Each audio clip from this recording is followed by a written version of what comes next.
था।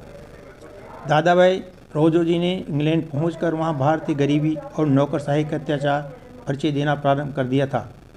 भारत को स्वराज्य मिलना चाहिए। इस बात के पक्ष में इंग्लैंड की जनता को वे करना चाहते थे, इसके लिए पूरा प्रयत्न कर रहे थे। फिरोज शाह मेहता उस समय युवक थे और अध्ययन के लिए इंग्लैंड गए थे। वे स्वयं पारसी थे और बम्बई के प्रतिष्ठित पारसी कुल के थे, इसलिए दादाभाई ने इनका परिचय शीघ्र हो गया। दादाभाई नौरोजी के कार्य में इन्होंने योग देना प्रारंभ कर दिया। स्वदेश के कंगाली का अनुभव उसे दूर करने के लिए यत्न करने की शिक्षा उन्हें इंग्लैंड में ही प्राप्त हुई। बम्बई सर फिरोज मेहता जनता और सरकार दोनों की दृष्टि से अत्यंत सम्मानित व्यक्ति थे। संपन्न होने के साथ वे गंभीर विद्वान थे। कांग्रेस की स्थापना और उसकी नीति को स्थिर करने में इनका प्रधान हाथ था।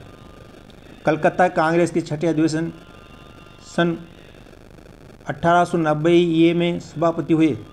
उन्होंने कांग्रेस के प्रतिष्ठित सदस्यों का ध्यान इस ओर आकर्षित किया कि जनसाधारण के कष्टों को शासकों के सामने लाना चाहिए और उसे दूर करने का यत्न करना चाहिए। उस समय तक कांग्रेस केवल शिक्षित वर्ग की संस्था मानी जाती थी। जनसाधारण की सेवा पर ध्यान देना चाहिए, ये प्रेरणा सर फिरोज शाह ने दी थी। कई वर्ष तक सर फिरोज शाह कांग्रेस के मुख्य कर्णधारों में रहे।